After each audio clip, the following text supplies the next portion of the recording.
Geography అనేది competitive ఎగ్జామ్లో ఒక క్రిటికల్ ఏరియా. దీని నుంచి 30 నుంచి 35 మార్కుల వరకు వస్తుంది. అంతేకాకుండా ఇటీవల కాలంలో ఇంట్రడ్యూస్ చేసిన డిజాస్టర్ మేనేజ్మెంట్ నుంచి 15 మార్కులు వస్తున్నాయి. మొత్తం కూడా 45 మార్కుల వరకు ఈ చాప్టర్స్లో ఎడ్జ్ ఉంది కాబట్టి తప్పనిసరిగా ఈ చాప్టర్ని మీరు ఈ సబ్జెక్ట్ని క్షుణ్ణంగా మనం చదవాల్సిన అవసరం ఉంది. దీంట్లో మనం చూసినట్టయితే ఇప్పుడు జాగ్రఫీలో మనకి ఈ క్రింది అంశాలను మనం చూస్తున్నాం. మొదటిగా ప్రపంచ భూగోళ శాస్త్రం, రెండవదిగా భారతదేశ భూగోళ శాస్త్రం, మూడవదిగా ఆంధ్రప్రదేశ్ భూగోళ శాస్త్రం అని మనం భూగోళ శాస్త్రాన్ని 3గా డివైడ్ చేసాం. సిలబస్ ఆధారంగా ఈ విధంగా మనం డివైడ్ చేసుకోవడం జరిగింది. మనం సిలబస్ను బట్టి మనం ఖచ్చితంగా వీటిని చదవాల్సిన ఆవశ్యకత ఉంది. దీంట్లో మనం ఫస్ట్గా చూసినట్టయితే ప్రపంచ భూగోళ శాస్త్రం, దీనిలో 5 నుంచి 10 వరకు క్వశ్చన్లు అడిగే అవకాశం ఉంది. తర్వాత భారతదేశ భూగోళ శాస్త్రంలో 20 నుంచి 25 వరకు క్వశ్చన్స్ వచ్చే ఏరియా ఇది. ఈ ఏరియాలో మీరు ఖచ్చితంగా ఈ ఏరియాని చదవాల్సిన అవసరం ఉంది. ఆ తర్వాత ఆంధ్రప్రదేశ్ భూగోళ శాస్త్రాన్ని మనం ఒక్కసారి చూసినట్టయితే ఆంధ్రప్రదేశ్ భూగోళ శాస్త్రంలో పర్టికులర్గా మనం కొన్ని ఏరియాస్ మీదే మనం కాన్సన్ట్రేషన్ ఉంచాలి. ఎందుకనంటే ఆంధ్రప్రదేశ్ భూగోళ శాస్త్రంలో 2 నుంచి 3 మార్కుల వరకు లేదా కొన్నిసార్లు అడిగితే 5 మార్కుల వరకు మాత్రమే దీనిలో కాన్సన్ట్రేషన్ చేస్తున్నారు. కాబట్టి ఈ ఏరియాని మనం అంతగా ఇంపార్టెన్స్ ఇవ్వాల్సిన అవసరం లేదు. కాకపోయినా కానీ ఈ ఏరియాని ఖచ్చితంగా చదవాలి. అయితే ఆంధ్రప్రదేశ్లో మనకి ఏదైతే మనం చదువుతున్నామో అదంతా కూడా మనకు భారతదేశ భూగోళ శాస్త్రంలో 80% వరకు కవర్ అవుతుంది. కాబట్టి ఈ ఏరియాని మనం అంతగా ఇంపార్టెన్స్ ఇవ్వాల్సిన అవసరం లేదు. కాకపోతే ఖచ్చితంగా భారతదేశ భూగోళ శాస్త్రం చదివేటప్పుడు మాత్రం భారతదేశ భూగోళ శాస్త్రానికి అధిక ఇంపార్టెన్స్ ఇవ్వాలి. సో ఇప్పుడు మనం భౌగోళిక శాస్త్రాన్ని గురించి లేదా భూగోళ శాస్త్రాన్ని గురించి మనం మాట్లాడుకునేటప్పుడు ప్రపంచ భూగోళ శాస్త్రం, ప్రపంచ భూగోళ శాస్త్రంలో కింది ఏరియాస్ని మనం ఖచ్చితంగా క్షుణ్ణంగా పరిశీలించాలి. ప్రపంచ భూగోళ శాస్త్రంలో కింది 4 అంశాలని మనం క్షుణ్ణంగా పరిశీలించాలి. మన అకార్డింగ్ టు సిలబస్ ప్రకారం మనం చూసినట్టయితే ప్రపంచ భూగోళ శాస్త్రంలో మనకు శిలావరణం, వాతావరణం, జలావరణం, విశ్వం గురించి నా అంశాలని మనం స్టడీ చేయాల్సిన అవసరం ఉంది. శిలావరణం అనగా దీనినే లిథోస్పియర్ అని కూడా అంటారు. లిథో అనగా లిథో మీన్స్ భూమి, స్పియర్ మీన్స్ అధ్యయనము. నేలను గురించిన అధ్యయనాన్ని లేదా భూపటలాన్ని గురించిన అధ్యయనాన్ని శిలావరణంగా మనం పేర్కొంటాము. మరి వాతావరణం అనగా దీన్ని అట్మాస్ఫియర్ అని ఆంగ్లంలో అట్మాస్ఫియర్ అంటున్నాము. అట్మాస్ఫియర్ అనగా భూమి చుట్టూ ఉన్న ఒక పొర, భూమి చుట్టూ ఆవరింపబడిన ఒక పొరని మనం వాతావరణంగా పేర్కొంటున్నాము. మరి వాతావరణంలో విభిన్నమైన అంశాలు ఉంటాయి, అనేక రకాల గ్యాసెస్ ఉంటాయి. వీటన్నిటిని కూడా మనం ఈ చాప్టర్లో అధ్యయనం చేయవలసి ఉంటుంది. అదేవిధంగా జలావరణం అనగా సముద్రాలు, భూమి మీద ఉన్న అనేక రకమైన లేక్స్ మరియు నదీ వ్యవస్థలు, వీటన్నిటిని గురించి జలావరణంగా చెప్పుకోవచ్చు. మరి ఈ విశ్వం అంటే ఆకాశంలో మనకు కనిపించే కోట్లాది నక్షత్రాల గురించి, అంతేకాకుండా పాలపుంతల గురించి, గెలాక్సీల గురించి, మన సౌర కుటుంబం గురించి మొత్తం కూడా మనం విశ్వం ఆవిర్భావం సిద్ధాంతాల్లో మనం చదవాల్సిన అవసరం ఉంది. సో ప్రపంచ భూగోళ శాస్త్రాన్ని మనం చూసినట్టయితే 1 శిలావరణం, 2 వాతావరణం, 3 జలావరణం, 4 విశ్వ ఆవిర్భావాల గురించి మనం చదవాల్సిన అవసరం ఉంది. తర్వాత మనం ఇందాకటి నుంచి చెప్పుకుంటూ ఉన్నాం చాలా ఇంపార్టెంట్ ఏరియా అని. మరి భారతదేశ భూగోళ శాస్త్రాన్ని మనం చూసినట్టయితే భారతదేశంలో ఏ ఏ అంశాల మీద మనం ఫోకస్ చేయాల్సిన అవసరం ఉంది అనేది చాలా ఇంపార్టెంట్. ఎందుకంటే ఇది చాలా క్రిటికల్ ఏరియా, మార్కులు ఎక్కువగా దీని నుంచి వస్తాయి కాబట్టి దీని మీద దృష్టిని కేంద్రీకరించాలి, లిజనర్స్ గమనించాల్సిన అవసరం ఉంది. మొదటగా మనం చూసినట్టయితే మనకిచ్చిన సిలబస్ ప్రకారం భారతదేశ భూగోళ శాస్త్రంలో 13 అంశాలను మనం ఖచ్చితంగా క్షుణ్ణంగా చదవాల్సిన అవసరం ఉంది. ఒకటి, క్షేత్రీయ అమెరికా, భారతదేశ క్షేత్రీయ అమెరికా. క్షేత్రీయ అమెరికా అంటే భారతదేశం ఏ ఏ అక్షాంశాల మధ్య ఉంది, ఏ ఏ రేఖాంశాల మధ్య ఉంది, మరి భారతదేశం యొక్క సరిహద్దులు ఏంటి, భారతదేశం యొక్క చివరి ప్రాంతాలు ఏంటి, వీటన్నిటిని కూడా మనం క్షేత్రీయ అమెరికలో చదువుకుంటాం. మరి నైసర్గిక స్వరూపాన్ని మనం చూసినట్టయితే భారతదేశంలో ఉన్న నైసర్గిక స్వరూపాలు ఏ విధంగా ఉన్నాయి? 4 భిన్నమైన నైసర్గిక స్వరూపాలుగా భారతదేశాన్ని విభజించడం జరిగింది. హిమాలయాలు అంటున్నాం, దాని కిందనే ఉన్న మహా మైదానాలు అంటున్నాం, దాని కింద ఉన్న ద్వీపకల్ప పీఠభూమి ప్రాంతం అంటున్నాం. అంతేకాకుండా దాని చుట్టూ ఉన్న తూర్పు కనుమలు, పశ్చిమ కనుమలుగా 4 రకాలుగా మనం భారతదేశాన్ని విభజించి చదువుకోవలసిన అవసరం ఉంది. దానినే నైసర్గిక స్వరూపంగా మనం పేర్కొంటున్నాం. తర్వాత నదీ వ్యవస్థలు మనం చూసినట్టయితే భారతదేశంలో ఎన్ని రకాల నదీ వ్యవస్థలు ఉన్నాయి, మరి నదీ వ్యవస్థల గుండా వనగూరే లాభాలేంటి, మరి ఈ నదులన్నీ కూడా ఎక్కడ పుడుతున్నాయి, ఎక్కడ కలుస్తున్నాయి, సముద్రాల్లో ఏ ప్రాంతాల్లో కలుస్తున్నాయి అని చెప్పి మనం ఇక్కడ నదీ వ్యవస్థలో మనం క్షుణ్ణంగా నదుల గురించి అధ్యయనం చేయడం జరుగుతుంది. ఇక శీతోష్ణ స్థితి, భారతదేశం యొక్క శీతోష్ణ స్థితిని మనం చూసినట్టయితే భిన్నమైన శీతోష్ణ స్థితిలతో కూడి ఉంది భారతదేశంలో ఒకే రకమైన శీతోష్ణ స్థితి లేదు, భిన్నమైన శీతోష్ణ స్థితిని కలిగి ఉంది. ఒక్కసారి మనం గమనించామంటే భారతదేశాల్లో ఉత్తరంగా మనం చూసినట్టయితే ఉత్తరంగా హిమాలయ పర్వతాల వద్ద అతి చల్లనైన వాతావరణం మనకు కనిపిస్తుంది. అదే ఎడారి ప్రాంతంలో, పక్కనే ఉన్న ఎడారి ప్రాంతంలో అత్యధిక ఉష్ణోగ్రతలు నమోదవుతున్నాయి. ఇలాంటి భిన్నమైన శీతోష్ణ స్థితి పరిస్థితుల గురించి మనం ఈ ప్రాంతంలో, అంతేకాకుండా వర్షపాతం, పీడనం, వీటన్నిటిని కూడా మనం శీతోష్ణ స్థితిలో అధ్యయనం చేయవలసి ఉంటుంది. ఆ తర్వాత భారతదేశంలో అడవులు ఎన్ని రకాల అడవులు ఉన్నాయి, ఏ బేసిస్ మీద అడవుల్ని వర్గీకరించడం జరిగింది, ఎవరు అడవులను వర్గీకరించారు, మరి ఈ అడవుల నుంచి వచ్చే అటవీ సంపద భారతదేశంలో జీడిపిలో అంటే గ్రాస్ డొమెస్టిక్ ప్రోడక్ట్లో ఎంతగా ఉంది అనేది మనం ఈ అడవుల్ని స్టడీ చేసేటప్పుడు ఈ ఏరియాస్ మొత్తాన్ని కూడా దీంట్లో చదవాల్సి ఉంది. తర్వాత చాప్టర్ చూసినట్టయితే మనకి వన్యమృగాలు చూస్తున్నాం. వన్యమృగాలంటే సమాజానికి దూరంగా అడవుల్లో బతుకుతూ కొంచెం క్రూర స్వభావం కలిగిన జీవులను మనం వన్యమృగాలుగా చెప్పుకుంటున్నాం. మరి ఈ వన్యమృగాలను మనం చూసినట్టయితే భారతదేశంలో విభిన్నమైన వన్యమృగాలను మనం గమనించవచ్చు. అనేక రకమైన వన్యమృగాలు భారతదేశంలో ఉన్నాయి.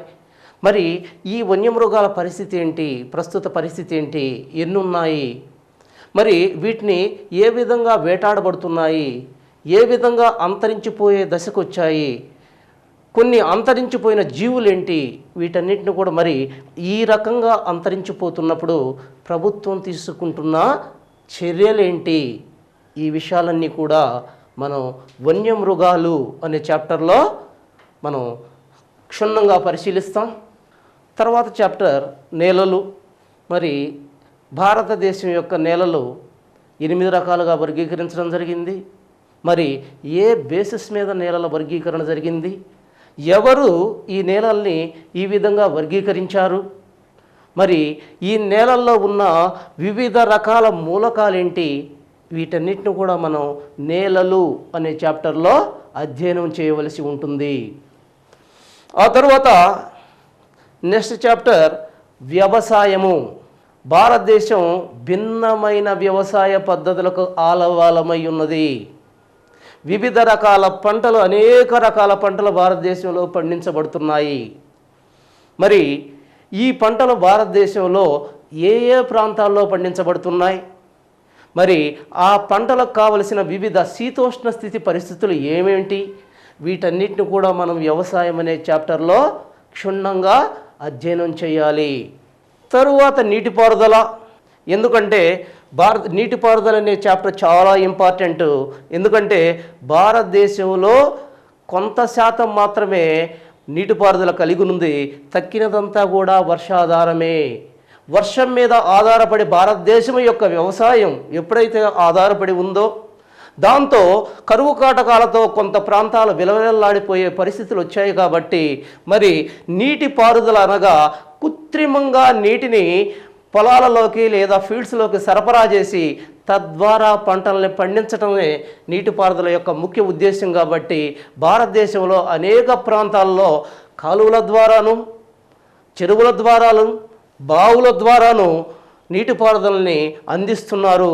మరి ఏ ఏ ప్రాంతాల్లో ఇవి ఎక్కువగా అందించబడుతున్నాయి, ఏ ఏ ప్రాంతాల్లో వీటిని ఎక్కువగా గవర్నమెంట్ వీటి విషయంలో శ్రద్ధ తీసుకుంటుందనే విషయాలను మనం నీటిపారుదల అనే చాప్టర్ ద్వారా మనం క్షుణ్ణంగా అధ్యయనం చేయవలసి ఉంటుంది. తర్వాత ఖనిజ వనరులు. తర్వాత చాప్టర్ మనకి ఖనిజ వనరులు. ఖనిజ వనరులను చూసామంటే భారతదేశంలో విభిన్నమైన ఖనిజ వనరులకి మామూలుగా ఇది ఆలవాలమై ఉన్నది. భారతదేశంలో చాలా అనేక రకాల ఖనిజ వనరులు ఉన్నాయి. మరి ఇంత ఖనిజ వనరులు వీటిల్లో వివిధ రకాల ఖనిజ వనరులు ఉన్నాయి.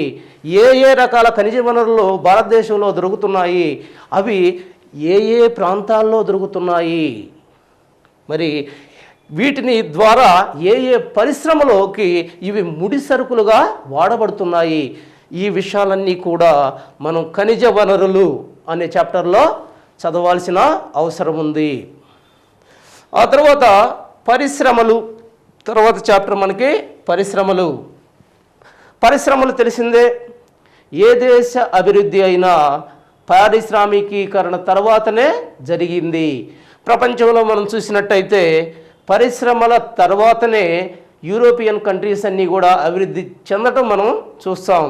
భారతదేశంలో స్వతంత్రానికి పూర్వమే పరిశ్రమలు ఏర్పడ్డప్పటికీ స్వతంత్రానంతరం మాత్రమే పరిశ్రమల అభివృద్ధి జరిగిందనేది నిజమైన అంశంగా మనం చూస్తున్నాం. మరి ఈ పరిశ్రమలు ఎక్కడెక్కడ ఏర్పడి ఉన్నాయి, ఇవి భారతదేశం యొక్క అభివృద్ధికి ఏ విధంగా ఉన్నాయి అనేది మనం పరిశ్రమలు అనే చాప్టర్లో క్షుణ్ణంగా అధ్యయనం చేస్తున్నాం. ఆ తర్వాత రవాణా. రవాణా అనే చాప్టర్ను మనం చూసినట్టయితే ఈ రవాణా అనే చాప్టర్లో మనం భారతదేశంలో ఉన్న వివిధ రకాల రవాణాల గురించి మనం అధ్యయనం చేయవలసి ఉంటుంది. ముఖ్యంగా మనకి 4 రకాల రవాణాలు భారతదేశంలో చాలా ప్రాముఖ్యంగా కనిపిస్తున్నాయి. దానిలో మొదటగా చూసినట్టయితే రోడ్డు రవాణా అని, రెండవదిగా రైల్వే రవాణా అని, మూడవదిగా ఎయిర్ రవాణా అని, నాలుగవదిగా జల రవాణా. 4 రకాల రవాణాలను మనం ఇక్కడ చూస్తున్నాం.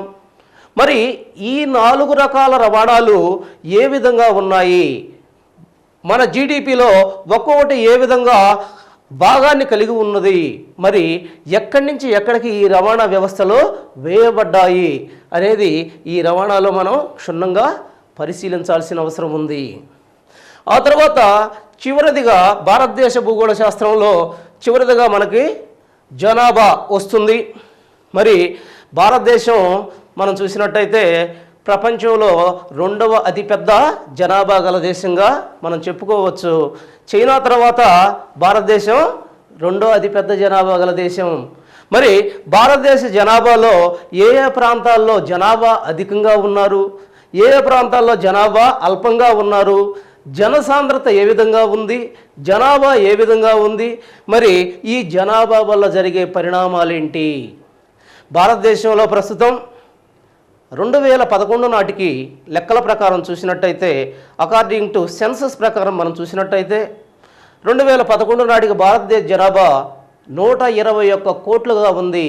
ప్రపంచంలో 2వ స్థానాన్ని ఆక్రమించి ఉంది.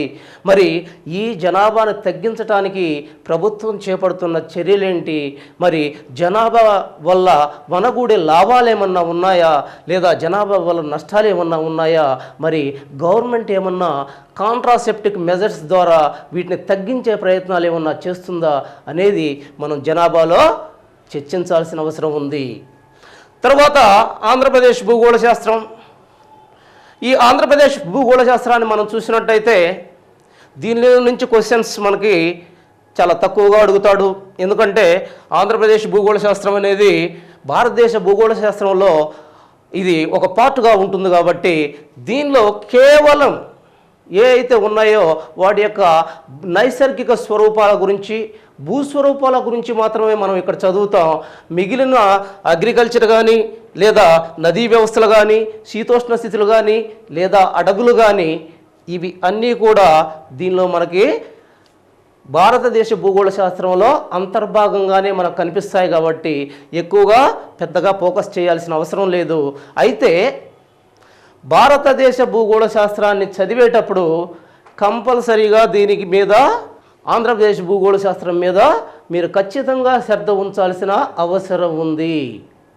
తర్వాత 4వదిగా చూసినట్టయితే తెలంగాణ భూగోళ శాస్త్రం. తెలంగాణ భూగోళ శాస్త్రాన్ని చూసినట్టయితే ఇటీవల కాలంలో ఆంధ్రప్రదేశ్ విడిపోవడం వల్ల తెలంగాణ 2014 జూన్ 27న ఎప్పుడైతే ఆంధ్రప్రదేశ్ 2 రాష్ట్రాలుగా విడిపోయిందో, దాంతో మనకి ఆంధ్ర రాష్ట్రం మరియు తెలంగాణ రాష్ట్రం అనే 2 రాష్ట్రాలు ఆవిర్భవించాయి. మరి ఈ విధంగా విడిపోవడం వల్ల ఆంధ్ర రాష్ట్రం వైశాల్యంలో 8గాను, తెలంగాణ రాష్ట్రం 12వ రాష్ట్రంగాను ఏర్పడడం జరిగింది. మరి ఈ తెలంగాణ రాష్ట్రంలో మనం చూసినట్టయితే ఈ తెలంగాణ రాష్ట్రంలో ఉన్న విషయాల్ని, నదీ వ్యవస్థలు కానీ, మరి మినరల్స్ కానీ, మరి అడవి వ్యవస్థ కానీ, వీటన్నిటిని కూడా మనం భారతదేశ భౌగోళిక శాస్త్రానికి అనుసంధానంగా అధ్యయనం చేయాల్సిన అవసరం ఉంది. కాకపోతే ఫిజికల్ తెలంగాణ రాష్ట్రం యొక్క ఫిజికల్ యాటిట్యూడ్స్ని, ఏ అయితే ఫిజికల్ సిచ్యువేషన్స్ ఉన్నాయో వాటిని మాత్రమే, ఫిజికల్ సిచ్యువేషన్స్ అంటే వీటి యొక్క నైసర్గిక స్వరూపాలు, రాష్ట్రాలేంటి, రాష్ట్రాల్లో ఉన్న వనరులు ఏంటి, మరి రాష్ట్రాలకు ఉన్న బౌండరీస్ ఏంటి, వీటిని మాత్రమే మనం స్పెషల్గా ఇక్కడ అధ్యయనం కంపల్సరీగా చేయాల్సిన అవసరం ఉంది. మరి తక్కిన వాటన్నిటిలో కూడా భారతదేశ భూగోళ శాస్త్రాన్ని చదివేటప్పుడే మనం దీనిలో అంతర్భాగంగా వీటిని చదవాల్సిన అవసరం ఉంది. సో ఇది భూగోళ శాస్త్రం ఏదైతే మనకి సిలబస్లో ఇచ్చాడో కంప్లీట్ సిలబస్ని మనం ఇక్కడ చూస్తున్నాము. ఇప్పుడు మొదటిగా మనం భారతదేశ భౌగోళిక శాస్త్రాన్ని గురించి అధ్యయనం చేద్దాము. ఎందుకంటే ఇది 2వ పాయింట్గా మనం రాసి తీసుకున్నప్పటికీ మరి భారతదేశ భౌగోళిక శాస్త్రం నుంచే 20 నుంచి 25 మార్కులుగా చాలా పెద్దగా, అంటే అధిక మొత్తంలో మార్కులు అడిగే అవకాశం ఉన్న ఏరియా కాబట్టి ఈ ఏరియా నుంచి ఎక్కువ మార్కులు వస్తున్నాయి కాబట్టి దీన్ని మనం మొదటగా అధ్యయనం చేద్దాం. ఆ తర్వాత ప్రపంచ భూగోళ శాస్త్రాన్ని, ఆ తర్వాత ఆంధ్రప్రదేశ్ భూగోళ శాస్త్రం, తర్వాత తెలంగాణ భూగోళ శాస్త్రం అని మనం వరుసగా అధ్యయనం చేద్దాము. మొదటగా ఇప్పుడు భారతదేశ భూగోళ శాస్త్రాన్ని గురించి మనం మొదటగా చెప్పుకుందాం.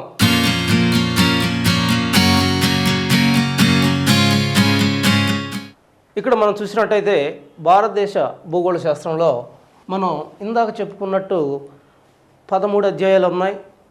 ఈ 13 లెసన్స్లో మనకి మొదటిగా భారతదేశ ఉనికి, క్షేత్రీయ అమరిక, భారతదేశ ఉనికి మరియు క్షేత్రీయ అమరిక, ఈ అధ్యాయం గురించి మనం ఇప్పుడు క్షుణ్ణంగా చదవవలసి ఉంటుంది.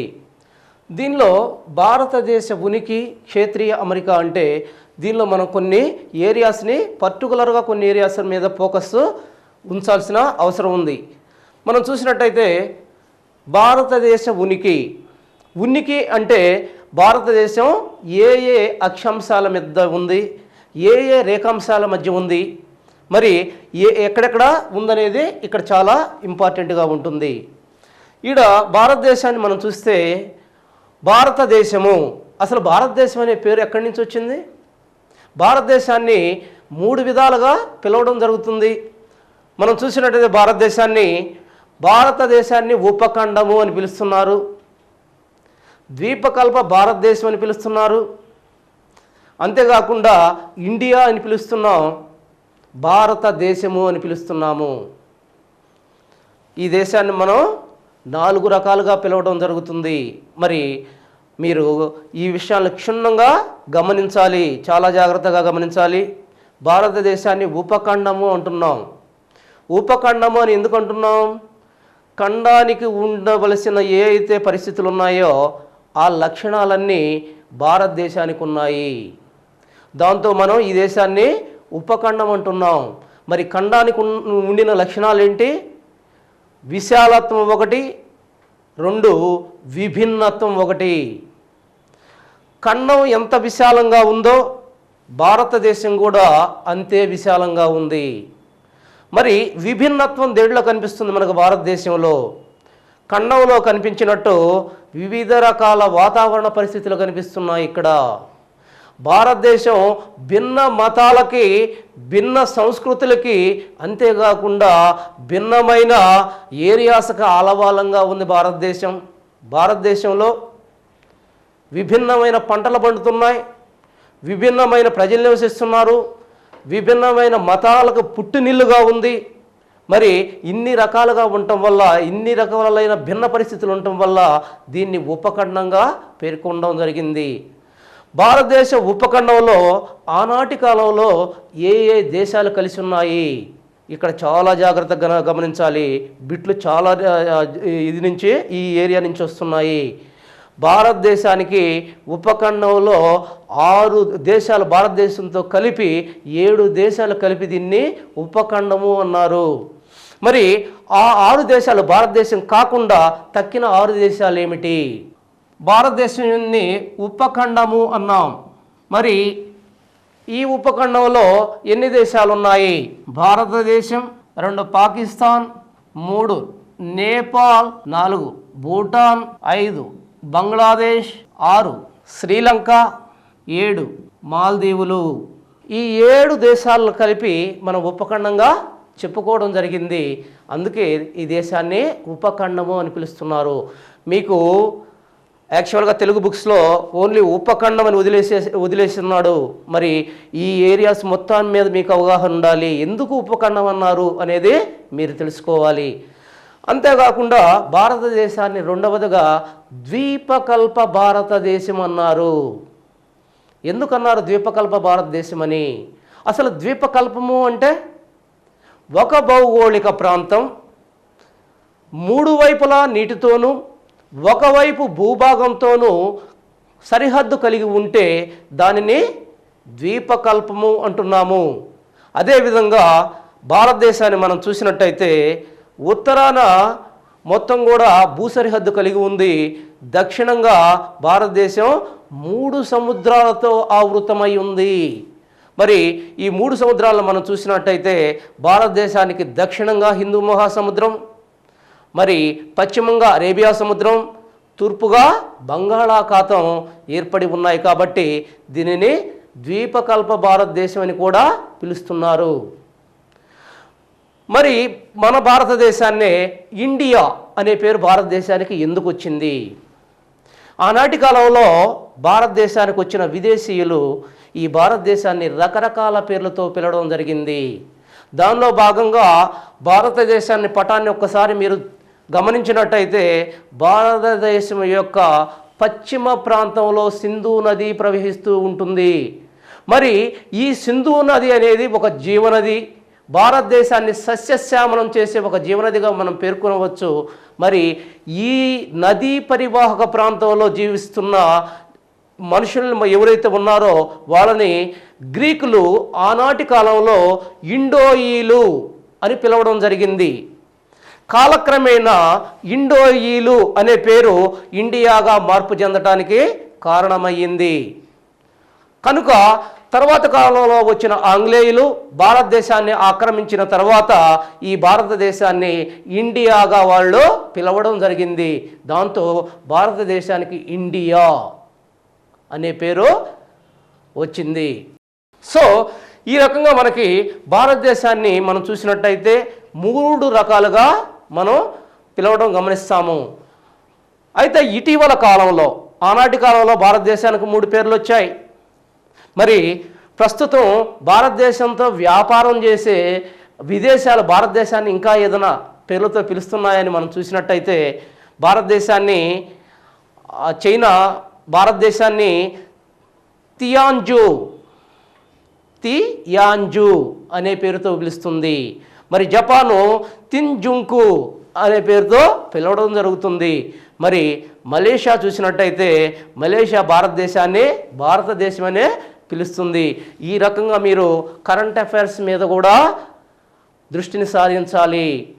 జాగ్రఫీ అంటే ఒక భౌగోళిక శాస్త్రంగానే మీరు చూడకూడదు. దీనిలో హిస్టరీ వస్తుంది, దీంట్లో సైన్స్ ఉంటుంది, దీంట్లో కరెంట్ అఫైర్స్ ఉంటాయి. ఇన్ని రకాల సమాహారమే జాగ్రఫీ. కాబట్టి ఖచ్చితంగా మీరు ఒక ఏరియానే ఏదో జాగ్రఫీ అంటే ఒక భౌగోళిక స్వరూపాల గురించి చదివితే సరిపోదు. ఇక్కడ భారతదేశంతో వ్యాపారం ఇక్కడ చూడాలి మీరు. యాక్చువల్గా టెక్స్ట్ బుక్స్లో మనకి ఈ 3 నేమ్స్ గురించే ఉంటుంది. మనం ఇక్కడ ఏం చెప్తున్నాం, చైనా ఏమంటుంది అంటున్నాం, మరి జపాన్ ఏమంటుంది అంటున్నాం, మరి మలేషియా ఏమంటుంది అంటున్నాం. ఇవి మనకు కరెంట్ ఏరియాస్లో లభించే సమాచారం. దీన్ని కూడా ఇక్కడ మీరు నిక్షిప్తం చేసుకోవాలి. తర్వాత మనం చూసినట్టయితే భారతదేశం యొక్క ఉనికి, 2వ పాయింట్ ఉనికిగా మనం చూస్తాం. అసలు ఉనికి అంటే ఏంటి, భారతదేశం ఎక్కడ ఉంది? ప్రపంచ పటాన్ని మనం ఒక్కసారి చూసినట్టయితే ప్రపంచ పటంలో ఆసియా ఖండం యొక్క దక్షిణ ప్రాంతంలో భారతదేశం విస్తరించి ఉంది. భారతదేశం విస్తరించి ఉండటం మనం చూస్తాం. ఆ తర్వాత మనం చూసినట్టయితే అలా కాకుండా అక్షాంశ రేఖాంశాల పరంగా భారతదేశం ఏ ప్రాంతంలో ఉంది అని చూసినప్పుడు భారతదేశాన్ని చూస్తే ఖచ్చితంగా ఇక్కడ మనం మ్యాప్ వేయవలసిన అవసరం ఉంది. మీరు మ్యాప్తో కంపల్సరీగా మ్యాప్తో మీరు చదవాలి. మ్యాప్ లేకుండా ఎప్పుడు కూడా మీరు చదవటానికి ప్రయత్నించవద్దు. మనం మ్యాప్ను చూసినట్టయితే భారతదేశం మనం చూసినట్టయితే దీనిలో ఇది అక్షాంశాలు, ఇది రేఖాంశాలు.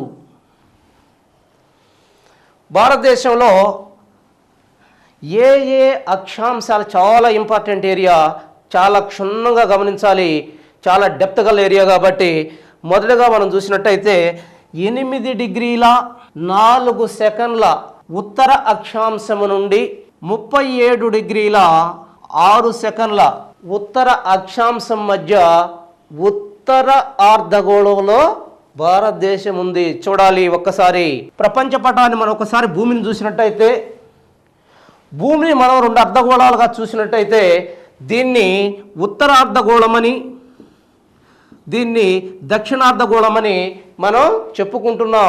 భూమధ్య రేఖ భూగోళాన్ని 2 అర్ధ భాగాలుగా విభజిస్తుంది. ఈ అర్ధ భాగాలలో పై ఉన్నదాన్ని ఉత్తరార్ధగోళం అని, కింద ఉన్నదాన్ని దక్షిణార్ధగోళం అంటున్నాం. మరి భారతదేశం ఎక్కడున్నది? భారతదేశం ఈ ప్రాంతంలో ఉన్నది. భారతదేశం ఈ ప్రాంతంలో ఉన్నది.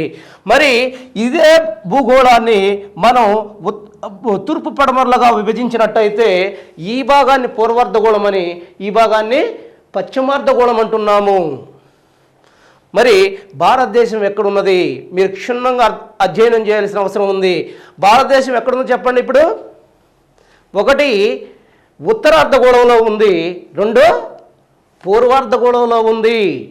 1 ఉత్తరార్ధగోళంలో బాగా చూడండి, 1 ఉత్తరార్ధగోళంలో ఉంది, 2 పూర్వార్ధగోళంలో ఉంది. ఖచ్చితంగా బిట్టి ఈ విధంగా అడుగుతాడు, భారతదేశం ఏ అర్ధగోళాల్లో ఉన్నది? సో ఇక్కడ అక్షాంశాల పరంగా మనం చూసినట్టయితే 8 డిగ్రీల 4 సెకండ్ల ఉత్తర అక్షాంశం నుండి 37 డిగ్రీల 6 సెకండ్ల ఉత్తర అక్షాంశం మధ్య ఉత్తరార్ధగోళంలోను, అదేవిధంగా 68 డిగ్రీల 7 సెకండ్ల తూర్పు రేఖాంశం. ఖచ్చితంగా గమనించాలి, ఈ అంటే ఈస్ట్, తూర్పు రేఖాంశం నుండి ఇక్కడ 97 డిగ్రీల 25 సెకండ్ల తూర్పు రేఖాంశం మధ్య ఇది విస్తరించి ఉంది. మరి ఒకసారి చెప్పుకుందాం, ఇక్కడ చూసి, ఎందుకంటే ఇదే భారతదేశానికి చాలా ఇంపార్టెంట్ కాబట్టి. భారతదేశం అక్షాంశ పరంగా వేటి మధ్య ఉంది? అక్షాంశ రేఖాంశాల పరంగా. అక్షాంశ పరంగా మనం చూసినట్టయితే 8 డిగ్రీల 4 సెకండ్ల ఉత్తర అక్షాంశం నుండి 37 డిగ్రీల 6 సెకండ్ల ఉత్తర అక్షాంశం మధ్య ఉత్తరార్ధగోళంలోను, అదేవిధంగా 68 డిగ్రీల 7 సెకండ్ల తూర్పు రేఖాంశం నుండి 97 డిగ్రీల 25 సెకండ్ల తూర్పు రేఖాంశం మధ్య పూర్వార్ధగోళంలో ఉన్నది. చాలా ఇంపార్టెంట్ ఇది. మరి ఈ ప్రాంతాల్లో చూసినట్టయితే భారతదేశం యొక్క ఉనికి ఈ విధంగా ఉంది. మరి భారతదేశంలో మనం చూసినట్టయితే అక్షాంశ పరంగా చివరగా ఉన్న రాష్ట్రాలు ఏమిటి? అక్షాంశ పరంగా చూసినట్టయితే చివరగా ఉన్న రాష్ట్రాలు బాగా గమనించాలి. జమ్మూ కాశ్మీర్, ఉత్తరంగా జమ్మూ కాశ్మీర్, దక్షిణంగా తమిళనాడు. ఉత్తరంగా జమ్మూ కాశ్మీర్, ఉత్తరంగా దీన్ని జమ్మూ అండ్ కాశ్మీర్ అంటారు. మరి దక్షిణంగా తమిళనాడు. అక్షాంశ పరంగా చూసినట్టయితే భారతదేశం యొక్క చివరి రాష్ట్రాలు ఉత్తరంగా జమ్మూ కాశ్మీర్, దక్షిణంగా తమిళనాడు. మరి రేఖాంశ పరంగా చూసినట్టయితే రేఖాంశాలు ఎట్ట గీయబడి ఉంటాయి? భారతదేశం యొక్క తూర్పుకి ఉత్తర దక్షిణాలకు తూర్పుగా గీయబడి ఉంటాయి కాబట్టి ఇక్కడ పశ్చిమంగా చివరగా ఉన్న రాష్ట్రాన్ని మనం గుజరాత్ గాను, తూర్పుగా చివరగా ఉన్న రాష్ట్రాన్ని మనం అరుణాచల్ ప్రదేశ్ గాను చెప్పడం జరుగుతుంది. లిజనర్స్ అలా జాగ్రత్తగా మనం గమనించాలి. ఇక్కడ ఏదైతే రేఖాంశ పరంగా చూసుకున్నట్టయితే పశ్చిమంగా చివరగా ఉండే రాష్ట్రాన్ని గుజరాత్ అని, తూర్పుగా చివరగా ఉన్న రాష్ట్రాన్ని దీన్ని గుజరాత్ అంటారు. దీన్ని అరుణాచల్ ప్రదేశ్గా మనం చెప్పుకోవచ్చు, అరుణాచల్ ప్రదేశ్గా చెప్పుకోవచ్చు. ఇది మనం జాగ్రత్తగా గమనించాలి. ఇక ఇక్కడ చాలా ఇంపార్టెంట్ ఏరియా వస్తుంది. అక్షాంశాల్లో భారతదేశాన్ని అనేక అక్షాంశాలు వీటిని అక్షాంశాలలో ఖండిస్తూ ఉన్నాయి భారతదేశాన్ని. మరి ఈ అక్షాంశాలన్నింటిలో కూడా ఇంపార్టెంట్ అక్షాంశం ఏంటి? 23.5 డిగ్రీ కర్కట రేఖ. ఈ 23.5 డిగ్రీ కర్కట రేఖ అనేది చాలా ఇంపార్టెంట్ అయిన ఏరియా. ఇక్కడ ఖచ్చితంగా దీని గురించి మీరు అధ్యయనం చేయాలి. ఎన్నోసార్లు దీని నుంచి అనేక రకమైన బిట్లని దీని నుంచే అడిగాడు కాబట్టి ఇది చాలా ఇంపార్టెంట్ ఏరియా. కర్కట రేఖను మనం చూసినట్టయితే ఏంది దీని యొక్క ఇంపార్టెంట్? కర్కట రేఖను మనం చూసినట్టయితే చూడండి, ఒక్కసారి చూడండి కర్కట రేఖ. మరి కర్కట రేఖను మనం చూసినట్టయితే 23.5 డిగ్రీ ఉత్తర అక్షాంశాన్ని మనం కర్కట రేఖ అంటున్నాం. మరి ఈ కర్కట రేఖ భారతదేశాన్ని 2 భాగాలుగా విభజిస్తుంది. 2 భాగాలుగా ఇది కర్కట రేఖ చూడండి ఒక్కసారి. భారతదేశాన్ని ఉత్తర దక్షిణాలుగా 2గా విభజిస్తూ ఉంది. దీంట్లో క్వశ్చన్స్ ఎలా అడుగుతాడు కర్కట రేఖ గురించి? కర్కట రేఖలో మనం చూసినట్టయితే కర్కట రేఖ భారతదేశంలో ఎన్ని రాష్ట్రాల గుండా ప్రయాణిస్తుంది? 8 రాష్ట్రాల గుండా ప్రయాణిస్తుంది. ఏంటి ఆ రాష్ట్రాలు? చాలా జాగ్రత్తగా గమనించాలి. మొదటిది గుజరాత్, రెండవది రాజస్థాన్ అయితే చెప్పాలి. మొదటిది గుజరాత్ చూడండి ఒక్కసారి ఇక్కడ చూడాలి, రెండవది రాజస్థాన్, మూడవది మధ్యప్రదేశ్, 4 ఛత్తీస్గఢ్, 5 జార్ఖండ్, 6 వెస్ట్ బెంగాల్, 7 త్రిపుర, 8 మిజోరాం. పాఠకులు గుర్తించాలి. కంప్లీట్గా ఈ 8 మీద మీకు అవగాహన ఉండాలి. వరుస క్రమం కూడా గుర్తుపెట్టుకోవాలి మీరు. Gujarat, Rajasthan, Madhya Pradesh, Chhattisgarh, Jharkhand, west Bengal and Tripura, Mizoram. ఈ 8 రాష్ట్రాల గుండా 23.5 డిగ్రీ కర్కట రేఖ ప్రయాణిస్తూ ఉంది. అయితే క్వశ్చన్ ఇంకొక రకంగా కూడా వస్తుంది. దీంట్లో ఏ రకంగా వస్తుందంటే, మొదటిగా ఈ రేఖ ఏ రాష్ట్రం గుండా ప్రయాణిస్తుంది? అందరూ కూడా ఇక్కడే తప్పు చేస్తారు, ఖచ్చితంగా గుజరాత్ అని పెడతారు. కాదు, మరి ఏది పెట్టాలి? మిజోరాం అని పెట్టాలి. ఎందుకని? ఈ రేఖ ఎప్పుడు కూడా తూర్పు నుంచి పశ్చిమంగా గీయబడ్డ రేఖలు ఇవి ఊహా రేఖలు. మీ అందరికీ తెలిసి ఉంటుంది, ఇవన్నీ కూడా భూమి మీద గీయబడ్డ ఊహారేఖలు మాత్రమే, అవి గీసిలేవు. మరి ఈ గీయబడ్డ ఈ ఊహారేఖలు తూర్పు నుంచి పశ్చిమంగా గీయబడ్డాయి కాబట్టి మొదటగా ఇక్కడ మనకు మిజోరాం ఉంటుంది కాబట్టి మిజోరాం మీదుగా మొదటగా గీయబడింది. ఓకే, ఇది చాలా ఇంపార్టెంట్ అయిన ఏరియాగా మనం చెప్పుకోవచ్చు. మరి రెండవదిగా రేఖాంశాల్లో ఇంపార్టెంట్ ఏంది? భారతదేశం మీద చూడండి, ఒక్కసారి చూడండి, అనేక రేఖాంశాలు భారతదేశం మీద పోతూ ఉన్నాయి, అనేక రేఖాంశాలు మనం చూస్తూ ఉన్నాం. మరి ఈ రేఖాంశాల్లో భారతదేశం మీదుగా గీయబడ్డ రేఖాంశం ఏంటి? ఇంపార్టెంట్ రేఖాంశం ఏంటి? అసలు రేఖాంశాలు అంటే ఫస్ట్ మీకు దీని మీద అవగాహన రావాలి. రేఖాంశం అంటే ఏ అయితే ఉత్తర దక్షిణాలుగా గీయబడ్డ రేఖల్ని, ఊహారేఖల్ని రేఖాంశాలు అంటున్నాం మనం. ఏదైతే ఉత్తర ధ్రువాన్ని నుంచి దక్షిణ ధ్రువాన్ని కలుపుతూ గీయబడ్డ ఊహారేఖల్ని మనం రేఖాంశాలు అంటున్నాం. మరి ఈ రేఖాంశాలు భారతదేశంలో మొత్తం 30 రేఖాంశాలను మనం చూస్తున్నాం. ఎందుకంటే ఒక్కసారి చూడండి, ఇటు పాఠకులు చూడండి, 68 డిగ్రీల నుంచి 97 డిగ్రీల వరకు అంటే దరిదాపులో 30 డిగ్రీల రేఖాంశాలు భారతదేశం మీద గీయబడ్డాయి. మరి ఈ రేఖాంశాల్లో ఇంపార్టెంట్ రేఖాంశాల గురించి మనం స్టడీ చేయాలి.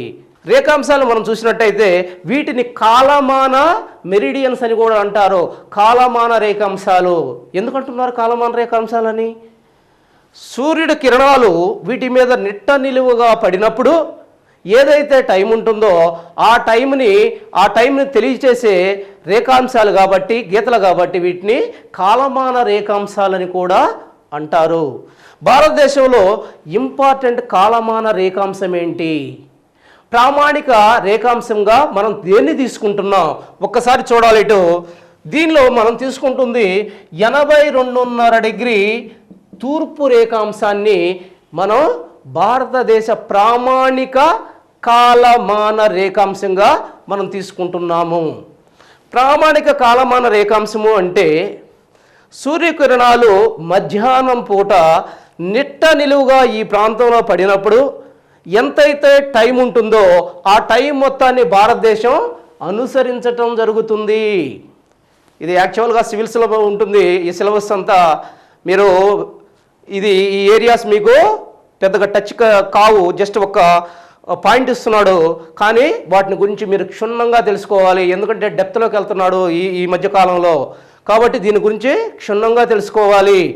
82.5 ఈస్ట్ రేఖాంశం యొక్క ఇంపార్టెన్స్ ఏంది భారతదేశానికి ఒక్కసారి గమనించాలి. ఏ టైం అయితే ఇక్కడ ఉంటుందో భారతదేశంలో ఉన్న మొత్తం ఏరియాస్ అన్నీ కూడా ఈ టైంను ఫాలో అవుతాయి. ఇదే ప్రామాణిక కాలమాన రేఖాంశంగా మనం తీసుకుంటున్నాం. చాలా జాగ్రత్తగా గమనించండి. మరి ఈ రేఖాంశం భారతదేశంలో ఏ రాష్ట్రాల గుండా ప్రయాణిస్తుంది? ఏదైనా కేంద్రపాలిత ప్రాంతంలో ప్రయాణిస్తుందా? ఒక్కసారి చూసినట్టయితే ఒక్కసారి ఇక్కడ చూడండి. మొదటిగా ఇక్కడ ఉత్తరప్రదేశ్ గుండా, ఆ తర్వాత మధ్యప్రదేశ్, ఆ తర్వాత ఛత్తీస్గఢ్, ఆ తర్వాత ఒరిస్సా, ఆ తర్వాత ఆంధ్రప్రదేశ్ గుండా ఇది 5 రాష్ట్రాల గుండా ప్రయాణిస్తుంది. అంతేకాకుండా ఒకే ఒక కేంద్రపాలిత ప్రాంతం గుండా ఇది ప్రయాణించడం జరుగుతుంది. అదే యానాం. ఇక్కడ యానాం ఉంది, యానాంకు దగ్గరగా యానాం మీదుగా ప్రయాణిస్తుంది. క్వశ్చన్ మొన్న గ్రూప్ 1 మెయిన్స్లో అడిగాడు, ఇది గ్రూప్ 1 ప్రిలిమ్స్లో ఏమని అడిగాడు? ఇది 82.5 ఈస్ట్ రేఖాంశం ప్రయాణించే ఒకే ఒక కేంద్రపాలిత ప్రాంతం ఏది అని కింద అనేక రకమైన బిట్లు ఇవ్వడం జరిగింది. ఏది దాని యొక్క ఇంపార్టెంట్? యానాం. యానాం ఒక్క దాని మీదే ప్రయాణిస్తుంది. మరి ఇక్కడ ఈ పాయింట్ని మీరు చెప్పుకునేటప్పుడు అసలు యానాం ఎక్కడిది అనేది మీరు ఖచ్చితంగా చదవాలి. అట్టా లింక్ పెట్టుకొని చదివితే మీకు పరిపూర్ణమైన అవగాహన వస్తుంది. మరి యానాం ఎక్కడ దేంట్లో పార్ట్ ఇది? పాండిచ్చేరి. చాలా జాగ్రత్తగా చూడండి. ఇక్కడున్న పాండిచ్చేరి తమిళనాడు దగ్గర ఉన్న పాండిచ్చేరిలో ఒక భాగమే యానాం. ఈ విషయాన్ని పాఠకులు గమనించాలి కంపల్సరీగా. సో ఈ 82.5 డిగ్రీని రేఖాంశాన్ని మనం ఇక్కడ చూసాం. మరి దీంతో భారతదేశం ఈ టైంని ఫాలో అవుతుంది. భారతదేశం మొత్తం కూడా ఈ టైంను ఫాలో అవుతుంది. మరి భారతదేశమే కాకుండా ఈ టైంను ఫాలో అయ్యే ఇతర దేశాలు ఏమన్నా ఉన్నాయా? ఖచ్చితంగా ఉన్నాయి. ఏంటి ఆ దేశాలు? శ్రీలంక ఒకటి, నేపాల్ మన పైన ఇక్కడ ఉంటుంది నేపాల్. ఎప్పుడైనా చూడండి, ఇది నేపాల్. ఈ ప్రాంతాన్ని మనం నేపాల్ అంటున్నాం. ఈ నేపాల్ ఆ తర్వాత దక్షిణంగా హిందూ మహాసముద్రంలో ఒక అస్తురు బిందువులాగా ఉన్న ఏదైతే ఉందో శ్రీలంక, ఈ రెండు కూడా మన కాలమాన రేఖాంశాన్ని ఫాలో అవుతున్నాయి. ఖచ్చితంగా ఇది నిజము, మన దాన్ని ఫాలో అవుతున్నాయి. అయితే కాలమాన రేఖాంశాలు ప్రపంచంలో ఏదైనా ప్రపంచానికి మొత్తానికి ఒకే స్టాండర్డ్ టైం లేదా కాలమాన రేఖాంశం ప్రపంచం మొత్తానికి ఒకటిగా ఉందా? ఇది మీకు వరల్డ్ జాగ్రఫీలో వస్తుంది, కానీ ఇక్కడే చదవాలి మీరు. మరి ప్రపంచానికి మొత్తానికి కాలమాన రేఖాంశం ఏదన్నా ఉందా? ఉంది. ఏంటిది? గ్రీన్విచ్ రేఖాంశం అంటారు దాన్నే సున్నా మెరిడియన్ అంటారు, జీరో మెరిడియన్ అని అంటారు, సున్నా రేఖాంశం అంటారు. ఈ సున్నా రేఖాంశం అనేది లండన్కి దగ్గరగా ఉన్న గ్రీన్విచ్ అనే ప్రాంతం మీదుగా వేయబడింది కాబట్టి దాన్నే గ్రీన్విచ్ మెరిడియన్ అంటున్నారు. ఈ గ్రీన్విచ్ మెరిడియన్ మీద ఏదైతే సూర్యకిరణాలు మధ్యాహ్నం పూట నిట్ట నిలువుగా పడ్డప్పుడు ఎంత సమయం అయితే ఉంటుందో ఆ సమయాన్ని ప్రపంచం మొత్తం కూడా ప్రామాణిక సమయంగా తీసుకుంటుంది. ఎందుకు తీసుకోవాలి ప్రామాణిక సమయంగా? దాన్ని ఎందుకు తీసుకోవాలి ప్రపంచం మొత్తం? ఎందుకనంటే ప్రపంచంలో రకరకాల కాలాలు ఉంటున్నాయి. అమెరికాలో చీకటైతే రాత్రిపూట అయితే మనకి పగలవుతుంది. దీంతో టైం డిఫరెన్స్ వస్తుంది, కాలంలో వ్యత్యాసం కలుగుతుంది. దీంతో అంతర్జాతీయంగా జరిగే వ్యాపారాలకు ఆటంకాలు కలుగుతున్నాయి. దీన్ని అవాయిడ్ చేయటం కోసం ప్రపంచం మొత్తం కూడా ఒకే కాలమానాన్ని తీసుకుంటుంది. దాన్నే మనం ఏమంటున్నాం? గ్రీన్విచ్ మీన్ టైం అంటున్నాము. ఆ గ్రీన్విచ్ మీన్ టైంకి మనది అంటే భారతదేశం యొక్క ప్రామాణిక కాల రేఖాంశం ఎంత ముందుగా ఉంది? చాలా ఇంపార్టెంట్ బిట్టు, మీరు గమనించాలి. 5:30 గంట ముందున్నాము. ఎంత ముందున్నాం? 5:30 గంట ముందున్నాం. చాలా జాగ్రత్తగా చాలాసార్లు అడిగాడు ఇది. ప్రపంచ ప్రామాణిక రేఖాంశానికి భారతదేశ రేఖాంశం ఎంత ముందుగా ఉందని చాలాసార్లు క్వశ్చన్లు అడగడం జరిగింది. మీరు చాలా జాగ్రత్తగా ఉండాలి. 5:30 గంట ముందున్నాం మనం. ఎందుకని? ఇది ఒక్కసారి ఇక్కడ మీరు ప్రపంచాన్ని కూడా ఒక్కసారి చూడాలి. ఇది ప్రపంచం, భూగోళం. ఈ ప్రపంచంలో మనం చూసినట్టయితే దీన్ని ఏమంటున్నాం? మధ్యగా గీయబడ్డ ఈ రేఖని మనం ఏమంటున్నాం? ప్రామాణిక రేఖాంశం, ప్రపంచ ప్రామాణిక రేఖాంశం. దీన్నే జిఎంటీ, గ్రీన్విచ్ మీన్ టైం అంటున్నాం. మరి గ్రీన్విచ్ మీన్ టైంకి మనం ఎక్కడున్నాం? జస్ట్ 82.5 డిగ్రీ దగ్గర ఈస్ట్ రేఖాంశం దగ్గర ఉన్నాం.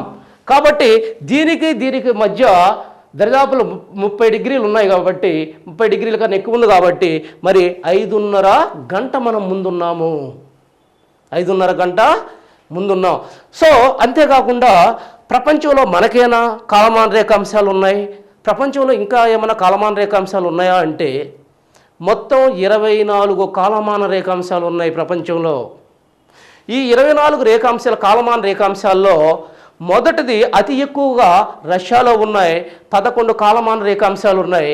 కానీ ఇటీవల కాలంలో ఇది చాలా జాగ్రత్తగా గమనించండి, ప్రతి దాంట్లో 11 అని ఇచ్చాడు.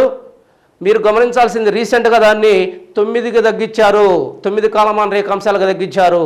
అదే కెనడాలో 6 కాలమాన రేఖాంశాలు ఉన్నాయి, అమెరికాలో 5 కాలమాన రేఖాంశాలు ఉన్నాయి. మరి భారతదేశంలో ఒకే ఒక కాలమాన రేఖాంశం ఉంది, ఒకే ఒక ప్రామాణిక కాలమాన రేఖాంశం ఉంది. ప్రపంచంలో మొత్తం 24 ప్రామాణిక కాలమాన రేఖాంశాలు ఉన్నాయి. ఆ విషయాన్ని మనం గమనించాలి. సో ఈ రకంగా భారతదేశం యొక్క ఉనికిని మనం ఇక్కడ చూసాం. క్షుణ్ణంగా భారతదేశం యొక్క ఉనికిని మనం చూసాం.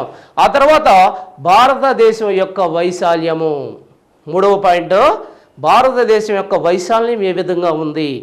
భారతదేశాన్ని మనం చూసినట్టయితే విశాలమైన భౌగోళిక ప్రాంతం మన భారతదేశం. మొత్తం 3 చూడండి, ఇది చాలా జాగ్రత్తగా గుర్తుపెట్టుకోవాలి మీరు. మొత్తం వైశాల్యం భారతదేశాన్ని చూసినట్టయితే 3.28 మిలియన్ స్క్వేర్ కిలోమీటర్ల విస్తీర్ణం కలిగి ప్రపంచంలో 7వ అతిపెద్ద దేశంగా ఉంది. అంతేకాకుండా ప్రపంచం మొత్తం భూవైశాల్యంలో 2.4%తోనూ, అంతేకాకుండా మొత్తం భూగోళంలో 0.57%తోనూ ఉన్నది. ఈడ మీరు ఒక విషయాన్ని గమనించాలి. ఏది డిఫరెన్స్? 2.4 ఏంటి, 0.57 ఏంటి? ఇక్కడ ఒక్క భూభాగాన్ని తీసుకుంటేనే, భూగోళంలో ఉన్నవా ప్రపంచంలో ఉన్న ఒక భూభాగాన్ని తీసుకుంటే భారతదేశం భూభాగం మొత్తం భూభాగంలో ఎంత ఉంది? 2.4%గా ఉంది. మొత్తం భూగోళంలో ఎంత ఉంది? 0.57%గా ఉంది. That is the most important. ఈ రెండు ఏరియాస్ని మీరు ఖచ్చితంగా గమనించాలి. సో ఆ తర్వాత అసలు దీని భూ వైశాల్యం ఎంత అన్నప్పుడు 3.28 మిలియన్ స్క్వేర్ కిలోమీటర్లుగా మనం చెప్పుకోవచ్చు. ఇంత విశాలంగా ఉంది. మరి ఇంత విశాలంగా ఉన్న భారతదేశం ప్రపంచంలో ఎన్నో స్థానంలో ఉంది? 7వ స్థానంలో ఉంది. మరి అంతకుముందు దేశాలేంటి? మనం మొదటగా చూసినట్టయితే మొదటి దేశం రష్యా, అతిపెద్ద దేశం ప్రపంచంలో రష్యాగా చెప్పవచ్చు. రెండవ దేశం కెనడా, మూడవ దేశం అమెరికా, నాలుగవ దేశం చైనా, ఐదవ దేశం బ్రెజిల్, ఆరవ దేశం ఆస్ట్రేలియా, ఏడవ దేశం ఇండియాగా చెప్పవచ్చు. చాలా ఇంపార్టెంట్. ఈ క్రోనలాజికల్ ఆర్డర్ మీరు గమనించాలి. మరి ఒక్కసారి చూద్దాం. ఇక్కడ మొదటిది రష్యాగా చెప్తున్నాం, 2 Canada, 3 America, 4 China, 5 Brazil, 6 Australia, 7 India. ఇక్కడ ఒక విషయం మీకు క్షుణ్ణంగా ఇంతకుముందు చదివిన విద్యార్థులు ఎవరైనా నా క్లాస్ చూస్తున్నప్పుడు మీకు ఒక డౌట్ వస్తుంది. ఇక్కడ యాక్చువల్గా 3వ ప్లేస్లో చైనా ఉండాలి. ఇప్పుడు నేను 4వ ప్లేస్లో చెప్పాను చైనా. ఎందుకంటే రీసెంట్గా చైనా నుంచి తైవాను వేరు చేయబడింది. రీసెంట్గా చైనా నుంచి తైవాన్ వేరు చేయబడటం వల్ల చైనా యొక్క విస్తీర్ణం తగ్గిపోయి 3వ ప్లేస్లోకి అమెరికా పోయింది. 3వ ప్లేస్లో ఉన్న చైనా 4వ ప్లేస్లోకి వచ్చింది. ఈ విషయాన్ని మీరు ఖచ్చితంగా గమనించాలి. అయితే ఇక్కడ ఇంకొక విషయాలు కూడా మీరు ఇంతటితో దీన్ని వదిలేయటం కాదు, ఇంకొక విషయాలు ఇక్కడ ఇంపార్టెంట్ విషయాలు మీరు గుర్తుపెట్టుకోవాలి. భారతదేశం కన్నా పెద్ద దేశాలు అన్నాం. మరి ఎన్ని రెట్లు పెద్ద దేశాలుగా ఉన్నాయి? సివిల్స్లో అడిగాడు ఈ క్వశ్చన్స్. మరి రేపు మీకు సివిల్స్లో వచ్చే అడుగుతున్నాడు, అది మీరు గమనించాలి. కాబట్టి ఖచ్చితంగా ఈ ఏరియాస్ని మీరు ఎక్కడన్నా సమాచారం ఉంటే ఇంకా ఎక్కువ సమాచారం తీసుకునే ప్రయత్నం చేయండి. మనం చూస్తున్నాం రష్యా అన్నిటికన్నా పెద్ద దేశం అని. మరి భారతదేశం కన్నా రష్యా ఎంత పెద్ద దేశంగా ఉంది? 5 రెట్లు పెద్ద దేశంగా ఉంది. చాలా జాగ్రత్తగా ఉండాలి. భారతదేశం కన్నా రష్యా 5 రెట్లు పెద్ద దేశంగా ఉంది. మరి కెనడా 3 రెట్లు పెద్ద దేశంగా ఉంది. అమెరికా 2.8 రెట్లు పెద్ద దేశంగా ఉంది. మరి ఆస్ట్రేలియా చూస్తే 2.4 రెట్లు పెద్ద దేశంగా ఉంది. ఇవన్నీ మీరు గమనించాలి. మళ్ళీ చెప్తున్నాను వినండి. రష్యా 5 రెట్లు, కెనడా 3 రెట్లు, అమెరికా 2.8 రెట్లు, ఆ తర్వాత ఆస్ట్రేలియా 2.4 రెట్లు పెద్ద దేశాలుగా ఉన్నాయి. మరి ఆ తర్వాత మనం చూసినట్టయితే భారతదేశానికన్నా అనేక చిన్న దేశాలు ఉన్నాయి. మరి మన చుట్టూ ఉన్న భారతదేశానికన్నా చిన్న దేశాలు భారతదేశ వైశాల్యంలో ఎన్నో వంతు ఉన్నాయి అని అడుగుతున్నాడు. క్వశ్చన్స్ ఎన్నో వంతు ఉన్నాయి అని అడుగుతున్నాడు. ఖచ్చితంగా కష్టమైన ఈ ఏరియాని ఖచ్చితంగా చదవాలి. మొదటగా చూసినట్టయితే జపాన్ తీసుకుంటే భారతదేశంలో 1/8 వంతుగా ఉంది. ఎంతగా ఉంది జపాను? 1/8 వంతుగా ఉంది. ఆ తర్వాత లండన్ తీసుకున్నట్టయితే 1/12 వంతుగా ఉంది. లండన్ 1/12 వంతుగా ఉంది. అదే పాకిస్తాన్ తీసుకున్నట్టయితే 1/4 వంతుగా ఉంది. అదే మన కిందగా ఉన్న మాల్దీవులను కానీ తీసుకున్నట్టయితే ఇది చాలా ఇంపార్టెంట్. ఇదే క్వశ్చన్ అడిగాడు మొన్న. 1/11,000 వంతు ఉంది. 1/11,000 వంతు ఉంది. ఈ విషయాలన్నీ కూడా ఖచ్చితంగా మీరు గమనించాలి. వైశాల్యం వచ్చినప్పుడు ఇది ఖచ్చితంగా మొత్తం కూడా మీరు గమనించాల్సిన అవసరం ఉంది. సో భారతదేశం యొక్క మొత్తం వైశాల్యాన్ని గురించి మనం చూసాం ఇక్కడ.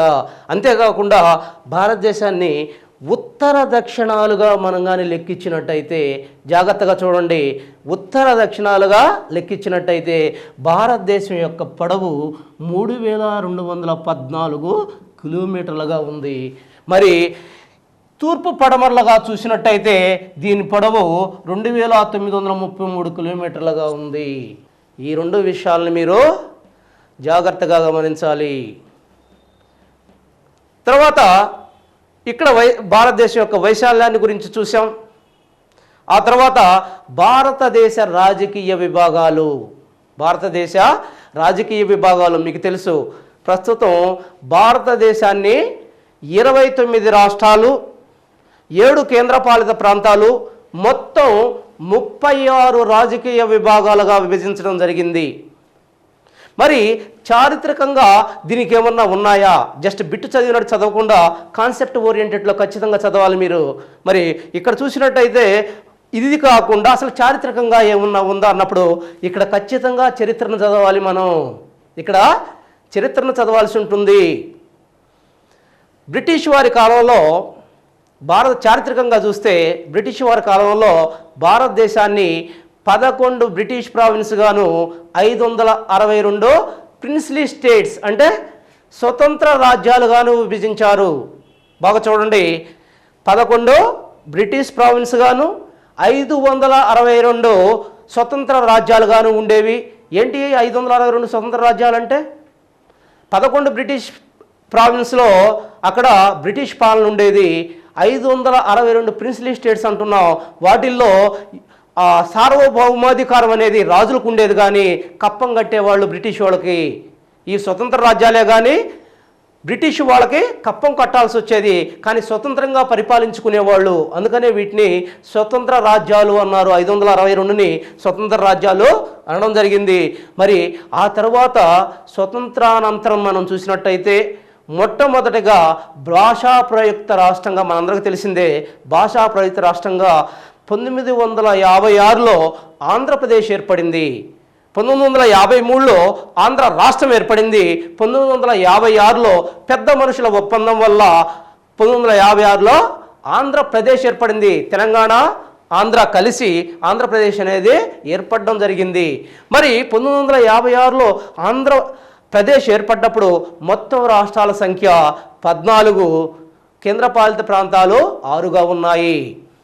ఆ తర్వాత 1957 నుంచి 1987 మధ్యలో మొత్తం 30 సంవత్సరాల కాలంలో 25 రాష్ట్రాలుగా 7 కేంద్రపాలిత ప్రాంతాలుగా భారతదేశాన్ని విభజించారు. ఈ 25 రాష్ట్రాలలో 25వ రాష్ట్రంగా మనకి గోవా ఏర్పడింది. మరి 7 కేంద్రపాలిత ప్రాంతాల్లో మన ఢిల్లీకి జాతీయ హోదానిచ్చారు. అంటే మన భారతదేశ రాజధానిగా దానికి ఉన్నత స్థానం కల్పించడం జరిగింది. ఆ తర్వాత ఎప్పుడైతే 2000 సంవత్సరంలో 3 కొత్త రాష్ట్రాలు ఏర్పడ్డాయి. ఎక్కడి నుంచి ఏర్పడ్డాయి? మొత్తం 3 కొత్త రాష్ట్రాలు. ఉత్తరప్రదేశ్ నుంచి ఉత్తరాఖండ్, మధ్యప్రదేశ్ నుంచి ఛత్తీస్గఢ్ అండ్ బీహార్ నుంచి జార్ఖండ్. ఈ రాష్ట్రాలు ఏర్పడటంతో మొత్తం 28 రాష్ట్రాలు, 7 కేంద్రపాలిత ప్రాంతాలుగా మొత్తం 35 రాజకీయ విభాగాలుగా భారతదేశం విభజించబడింది. ఆ తర్వాత కాలంలో మనం చూసినట్టయితే రీసెంట్గా 2014 జూన్ 27వ తేదీన ఆంధ్రప్రదేశ్ 2 రాష్ట్రాలుగా విభజించబడింది. ఆంధ్ర రాష్ట్రంగాను తెలంగాణ రాష్ట్రంగాను విభజించబడటం వల్ల మొత్తం 29 రాష్ట్రాలుగా 7 కేంద్రపాలిత ప్రాంతాలుగా మొత్తం 36 రాజకీయ విభాగాలుగా భారతదేశం విభజించబడింది. సో ఈ సమాచారాన్ని మీరు తెలుసుకున్న తర్వాత ఇక్కడ చాలా ఇంపార్టెంట్గా మీరు గుర్తుపెట్టుకోవాల్సిన అంశాలు ఏంటి అంటే, ఈ రాష్ట్రాలలో పెద్ద ఏమిటి, చిన్న ఏమిటి, చాలా జాగ్రత్తగా గుర్తుపెట్టుకోండి. ఇది చాలా ఇంపార్టెంట్ ఏరియా. దీన్ని మనం ఇక్కడ ప్రస్తుతం తుడిపేస్తున్నాం. ఈ రాజకీయ విభాగాలుగా మనం 36 రాజకీయ విభాగాలుగా ఇక్కడ చూసాం. మరి 36 రాజకీయ విభాగాల్లో మనం 3 ఏరియాస్ని మనం జాగ్రత్తగా గమనించాలి. ఒకటి, ఈ 36 రాజకీయ విభాగాల్లో వైశాల్యం పరంగా పెద్దదేంటి, రెండు, జనాభా పరంగా పెద్దవేంటి చిన్నవేంటి? వైశాల్యం పరంగా పెద్దవి చిన్నవి, జనాభా పరంగా పెద్దవి చిన్నవి. మూడు, జనసాంద్రత పరంగా పెద్దవి చిన్నవి. చాలా జాగ్రత్తగా గమనించాలి. ఇక్కడ భారతదేశంలో పరంగా వైశాల్యం పరంగా రాష్ట్రాల్లో పెద్దవేంటి, రాష్ట్రాల్లో చిన్నవేంటి? అదే రకంగా కేంద్రపాలిత ప్రాంతాల్లో పెద్దవేంటి, కేంద్రపాలిత ప్రాంతాల్లో చిన్నవేంటి? జనాభా పరంగా రాష్ట్రాల్లో పెద్దవేంటి చిన్నవేంటి, కేంద్రపాలిత ప్రాంతాల్లో జనాభా పరంగా పెద్దవేంటి చిన్నవేంటి? అదేవిధంగా జనసాంద్రత పరంగా రాష్ట్రాల్లో పెద్దవేంటి చిన్నవేంటి, కేంద్రపాలిత ప్రాంతాల్లో పెద్దవేంటి చిన్నవేంటి? ఈ విషయాలను మనం ఖచ్చితంగా క్షుణ్ణంగా గమనించాలి. ఇక్కడ జాగ్రత్తగా ఉండాలి. ఫస్ట్ చూసినట్టయితే వైశాల్య పరంగా అంటే ఏ రాష్ట్రం అధిక విస్తీర్ణమైన వైశాల్యాన్ని కలిగి ఉన్నది, ఎక్కువ ఏరియాని కలిగి ఉన్నది అని మనం చూసినట్టయితే వైశాల్య పరంగా పెద్ద రాష్ట్రాలు, మొదటిది భారతదేశంలో అతిపెద్ద రాష్ట్రం వైశాల్య పరంగా చూసినట్టయితే రాజస్థాన్, రెండవది మధ్యప్రదేశ్, మూడవది మహారాష్ట్ర, నాలుగవదిగా ఆంధ్రప్రదేశ్ ఉండింది. ఈ విషయం జాగ్రత్తగా గమనించాలి మీరు. నాలుగవదిగా ఆంధ్రప్రదేశ్ ఉండింది. మరి ప్రస్తుత పరిస్థితి ఏంటి? ఆంధ్రప్రదేశ్ పరిస్థితి ఎప్పుడైతే ఆంధ్రప్రదేశ్ అనేది రెండుగా విభజన చెందడం జరిగిందో, రెండు రాష్ట్రాలుగా విభజన చెందడం జరిగిందో, ఇప్పుడు ఆంధ్ర రాష్ట్రం 8వ ప్లేస్లోను, తెలంగాణ రాష్ట్రం 12వ ప్లేస్లోనూ ఉన్నది. ఇది రీసెంట్గా వచ్చిన ఇన్ఫర్మేషన్. అయితే జనాభా గురించి కానీ జనసాంద్రత గురించి కానీ ఇంకా మనకి ఇన్ఫర్మేషన్ లేదు. ఆంధ్ర రాష్ట్రం గురించి, ఈ రెండింటి గురించి జస్ట్ వైశాల్యాన్ని గురించి మాత్రమే ఇన్ఫర్మేషన్ తెలిసింది రీసెంట్గా.